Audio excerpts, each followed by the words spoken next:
Apa yang menjadi rutinitas kita, kalau bisa jangan ditinggalkan. Tujuannya apa? Semoga ini menjadi andalan bagi kita ketika ingin mendapatkan surga. Sekarang coba lihat hadis berikut.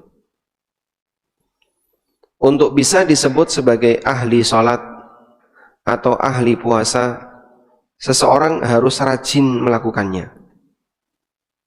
Jika hanya dilakukan sesekali, belum disebut sebagai ahlinya. Misalnya, ahli puasa itu berarti perlu puasa berapa kali? Disebut ahli puasa itu perlu puasa berapa kali? Senin Kemis apakah sudah ahli puasa? Sudah, ahli puasa Senin Kemis. Sehingga disebut sebagai ahli puasa ketika dia rutin melakukannya. Ketika seseorang telah menjadi ahli dalam bidang ibadah tertentu, berarti ada amal yang bisa dia jadikan andalan ketika menghadap Allah. Amal yang bisa dia jadikan sebagai andalan ketika menghadap Allah. Nah, di saat itulah dia bisa berharap semoga nanti dipanggil oleh Allah masuk surga melalui amal andalan itu. Berdasarkan hadis berikut dari Abu Hurairah radhiyallahu anhu, Nabi SAW bersabda,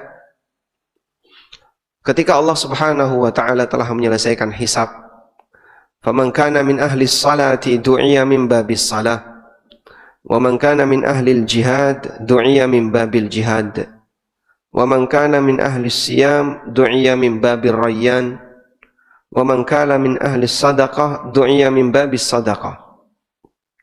Yang ahli salat dipanggil dari pintu salat, yang ahli jihad dipanggil dari pintu jihad, yang ahli puasa dipanggil dari pintu ar-rayyan, yang ahli sedekah dipanggil dari pintu sedekah, dan demikian seterusnya.